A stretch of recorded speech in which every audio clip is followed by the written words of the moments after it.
Welcome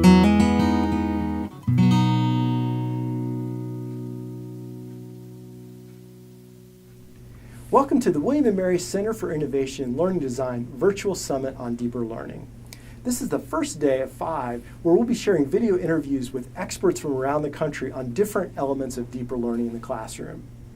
Today you're going to hear from Don Wettrick. He's a high school innovation specialist in Noblesville, Indiana, who's had great success with Genius Hour. Now, as we know from deeper learning, it's so critical to engage kids to figure out what they're passionate about, what they're interested in order to help them to go deeper into their learning. And Don is a master at this. While this can seem intimidating, he breaks it down into really practical steps and good kinds of strategies and activities that you can use in your classroom. So as you watch the video, I encourage you to tweet at Don Wettrick, at WMSILD, use the hashtag SILDSummit, and share your reactions, your observations, your ideas, and your questions. We look forward to going into deeper learning with you this week. All right, Don, welcome. I'm here with Don Wettrick, who's an innovation specialist at Noblesville High School, just outside of Indianapolis, Indiana, where I grew up. He's author of Pure Genius, Building a Culture of Innovation and Taking 20% Time to the Next Level, which I incidentally read over my summer break and took copious notes, and you'll see that it's very dog-eared at this point. Really enjoyed it. I'm excited to have Don on today because he's been taught middle school, high school, as educational innovation consultant, a speaker. But I think what drew me most to Don's work is just how passionate he is about helping students to find their educational opportunities and providing them with digital tools that really can they can do authentic work and build their own skills and their own desires and fulfill their potential. So that's Don. I'm really excited to talk with you today because, as we know, that's what deeper learning is all about. So thanks for joining us today, Don. Welcome. No, I'm happy to be on here. Anything that I missed in that intro that is helpful for you to share? No, other than the fact that I'm a father of 3 and my wife is really awesome. So with all that you've got going on, I think that's an essential ingredient.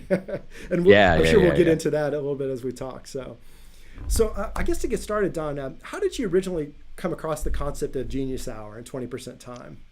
Well, there was none yet. So I love this story. I got an email that said, watch this. And it was right after Dan Pink did his TED Talk on, the puzzle of motivation. And I watched it. And because I'm 44 and I never got labeled ADD, but I'm fairly certain I have it. And, when I get distracted by something that I love, I have to do that. And so I was watching that on my prep, and the very next period I showed it to my students. And I'm like, what do you guys think? And they're like, no, that was a good TED Talk. I'm like, no, what if we did that? And, there was no such thing as a Genius Hour yet. And he talked about 20% time or, at Atlassian and at Google. And it's like, what if we started that here? And so I did. And it was awful. It was the worst thing in the world because we have played a game, and it's a game of compliance. And so we've told kids, if you sit really still and you're really quiet and you memorize things for just as long as I give you the test, then I'll give you a thing called a grade, and then that grade will transform into a sheet of paper. It's called diploma, and from there you can go to college. And that future is gone. It's dead. And so little by little, this 20% time I offered in my freshman English class, the funny thing is, and I'm sure if people have done 20% time, they'll laugh, it worked for 20% of my kids. And those kids were usually, and I'm using my air quotes, the bad kids, right? Yep. So the kids that didn't necessarily care about the grade embraced this quicker. And so I just kind of leveled up. I asked my superintendent and principal if I could have my own class based on this. They said no, but I pretended they said yes. And I started securing relationships. And one of them was Dan. He Skyped in and a couple times and had conversations with us. And that helped us then get the course passed. And so, then the innovation and open source learning class was born. And this is our 6th year, and it just keeps leveling up again and again. And you have to see it to believe it. I mean, a lot of people talk about wanting to do innovative things, but it's schoolish things. And we pridefully, and if it comes across I'm being an arrogant jerk, it's just because I'm really, really proud of my kids, but we do real things. and that's what we're focused on. We don't like to learn things in theory without putting it to use somewhere. Absolutely. And you offer tons of great examples in the book to illustrate that. And that, again, really drew me in. But go back to that beginning, if you could, and like, what inspired you to show it to your students? And like, what made you think like, I got to figure out a way to make that work in my English class, Because you like when a truth hits you, okay. So what do we do instinctively when we hear a great song? We turn it up. And what do we? I think I put this in my book. What do you do when you saw a great movie? You don't just sit. Once you've seen a great movie, you go and tell everybody about how great this movie is, and you feel compelled to share it with everybody else. That's the way I felt when I saw Dan. It was like, dude, because his whole thing is money doesn't motivate you. It motivates you a little bit, but mastery and purpose and that stuff really motivates you. I'm like, okay, so in the business sense, our monetization in school is called a grade, so the grade thing isn't really helping. And then I immediately is like, hey guys, I'm onto something here. And of course, you ride the wave of, are you bragging and pissing other people off? And I'm sure that at times I am, because I there's a lot of things that I don't like about education. And it's not that I don't like the other classes, I do, but I'm just begging for an innovation class to be an elective in every single high school I can. There's still room for foundational classes. But at the elementary school, there has to be a 20% time. In the middle school levels, I think that you can team this, and that's what we're doing at Started Up. We're working with a lot of other schools. But it's right. And I'm not saying it's the answer, but it's part of the answer. When students take control over their education, and they are allowed, and look, so I started a podcast, and I've already interviewed some of America's finest entrepreneurs and CEOs, and they all have the same thing. And it usually boils down to three things. Number one, follow your passion and your interests. Number two, take massive risks early and learn from them. And number three, fail often, but fail, the old saying, fail forward. Right. Where do we find that in education? Right? Yeah. All three of those things are mysteriously lost. Follow your passion. Well, what if your passion has nothing to do with what's being offered? Right. Well, it's too bad for you. Take risks. Oh, no. Because if I took a risk, I might get a B, and now I can't get to my favorite university. So there's no room for error. There's no room for risk. There's and it makes me mad. And I know that through my students' success and seeing what's happened, I know we're doing something right. And so I'm relentless in pushing this forward. Yeah. But that's also to say it's not perfect. Yeah. Well, that was the other thing. Yeah. The first couple of years were miserable. Yeah. They were miserable because I had students. I'm like, okay, hey, we're going to do this 20% time. This is in the first iteration, and they're like, hey, all right, what are you going to do? I don't know. Well, yeah, it's been beaten out of them all these years, Right? No, it has, because until they trusted our process, they were looking at me like, what would you be proud of? Or just like a I shouldn't bash on used car salesmen, I'm like, what do I need to do today to get you an A tomorrow? That kind of thing. That they weren't doing it for them, they were doing it for me still, and that wasn't as authentic. And so when I work with other teachers that are trying this, I get tons of emails going, this isn't working. This is terrible. Well, I'm like, give it time. That's also why I'm working with so many more elementaries, because this is natural for elementaries until we beat it out of them by the third or fourth grade. So if we can continue this through the fourth, fifth, sixth grade, I think we're onto something. It takes a massive amount of patience and tolerance at the high school level, but 5 or 6 years from now, it'll be so much easier. Yeah, exactly. Yeah, starting earlier. So what you mentioned, like sort of iterating, and it's first year was awful. What are some of the lessons you've learned along the way to kind of make it more effective and more seamless in your class? Constant reflection. And I think this is just true in life. We have an acronym called the Roth IRA. I don't have time to get into the whole thing, but the IRA is the hard part, and that's iteration, reflection, and adjustment. When you say, look, right, I'm not going to lie. I'm 44 years old, and I told myself I'm going to lose some weight again this year, and every year, November creeps up, and I put on the weight. So the best way to do that is to set realistic goals and reflect on them every week on what you did wrong or what you did right. And in that reflection, you adjust. Yeah. And again, that's why we have Start Ed Up. Every startup I've ever known, they put a high premium in reflecting. and having benchmarks and saying, okay, here's our goal for this week. Did we hit it? If we didn't, okay, don't beat yourself up. And why didn't you do it? So that's really, really important to us. Yeah. Well, I liked what you said there too. Like, we didn't hit our goal for this week. I think sometimes our goals are so far out, or we're looking like at the entire semester, that sometimes it's too late to kind of make a difference for the learning in that semester. So yeah, I like that aspect as well. Yeah, absolutely. So through all these different sort of iterations and trial and error and figuring things out and reflecting, where have you landed now? And what value do you see in this approach? The value I see is, I'm going to go metaphorical on you. So I'm a big fan of Joseph Campbell, and probably his famous works are the Monomyth and Taking the Hero's Journey. We're giving our students an opportunity to take their journey, not the path of like what would look good on my transcript or the AP journey or but it's a time for them to be them. And it's also a time for them to discover what they don't love. I can't tell you how many of my projects that they started off of, they were considering doing these things in college, and they start actually doing it, not in theory, but they do it. And then after like 2 or 3 weeks, they're like, this is horrible. This is not what I expected. I'm so cool with them discovering what they don't love either. I think that's just as valuable. How many times do we change our major in college? Well, depending on how many times you change it, that could cost you $20,000, $30,000 to discover that you don't love it. So why not start that in grade school, middle school? And obviously when I was in grade school, I was going to back up Johnny Bench as a catcher. Tip my age, how old I am there. But I mean, I know that, tastes change, but still that by the time you get into high school, you're starting to narrow down what you don't love as opposed to what you love too. So, I see the value in that. And the ultimate thing is that, if you ask teachers, why are we here? What is the purpose of education? And if you have an honest conversation with yourself, one of 3 things are going to be answered. Number 1, to prepare them for the future. Fine. Number 2 is to teach them how to think. Fine. Number 3 is to prepare them for college. Okay, fine. On all 3 of those. My question to educators then is, okay, what does the future look like?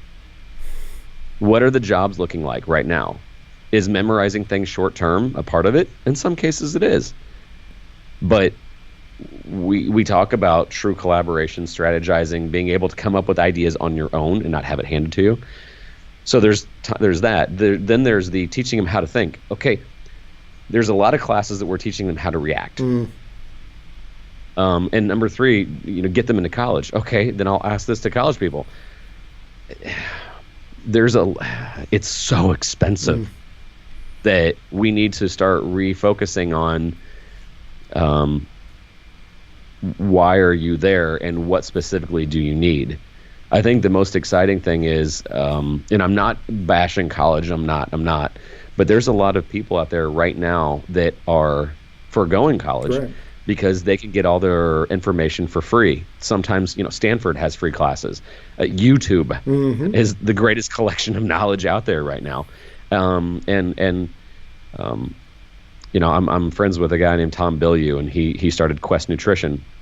He had 0 college. He went to school to be a filmmaker, and Tom did quite well with Quest. And he says, no one has asked to see my GPA or my diploma. Right. And he learned by doing. And my class definitely takes an entrepreneurial route for sure. And I'm really excited about more students taking entrepreneurialism seriously. Again, thus the term started up. We like startups, but within education. Yeah, absolutely. Well, I'm going to kind of take that sort of in a little bit of a different direction, but certainly related. The other thing that really spoke to me in your book, and as I follow you on Twitter and in the course that the online course that you have on innovation, is just this idea of providing meaningful learning experience for your students, but more than that is empowering them to design their own learning experiences. And obviously that's related to 20% time on Genius Hour, but like, can you talk about, I guess what fascinated me about reading how you work in that space is like, how do you balance sort of that sort of teacher-directed focus of school with students that created experiences, not just student-centered, but student-created. Yeah. Well, I mean, the number one question I get is, how can you get away with this? Right. Other than the fact that I work for a wonderful school corporation that is that they enjoy some of these things. The way I got away with it at first is that I love using this metaphor. When I was a kid, you saw Christmas Story, right? Yeah. When Ralphie wants to get his BB gun, he keeps dropping subtle hints. Yep. Back in the 1980s, I kept telling my mom, boy, if there's something out there that could help my hand-eye coordination, something like the Atari 2600. I was trying to substantiate what I really wanted. And so if I get students that are interested in learning, then I used to say, fine, go find out the standards that you'll be knocking out. So when a principal would say, well, what standards are you covering? So many that I can't keep up.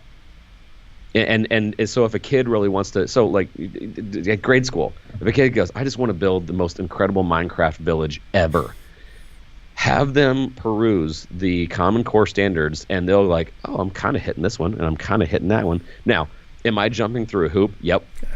Because I like learning for the sake of learning. But by being it student directed, they can, instead of starting off with a standard to then find a project, I'm wanting them to find a project they really want to know more about and create, and then substantiate with the standard. Interesting. And anybody can do that. Yeah. And it also makes them see the value in it. I mean, a lot of teachers put the standard on the board, and their principal goes by and they check it off that they're covering the standards. Well, you are, but this is a different approach for sure. Absolutely. But and a little bit of a tangent, but I'm curious. You talked a little about in the book that like you're sort of I don't want to use the word renegade, but like you're going to do it. Like if you think it's valuable and important for students, you're going to figure out a way to make it happen. This illustrates that. How do other teachers in your building view that, and like do you bring them along? I guess I'm just curious because you're working in a system that sort of rewards a different approach. So I'm going to say this really hesitantly. I don't want to get anybody in trouble, but I did have the "I dare you to fire me" attitude, for sure, and that's only because my wife is employed and that kind of thing. So we took some risks, but I think, and I also have to say this: the school that I started off at, that I created this, I moved on because another school said, we want you to expand this even more.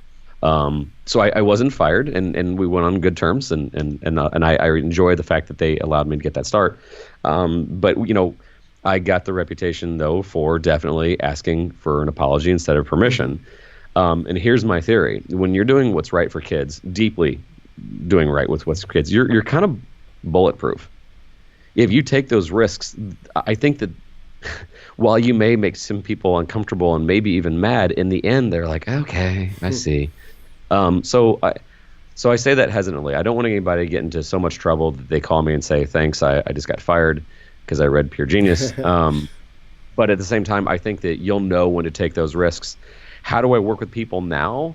I also put that in my book. I didn't invite people to the table at first, and that was a huge mistake. I put a high premium on working with people outside the school.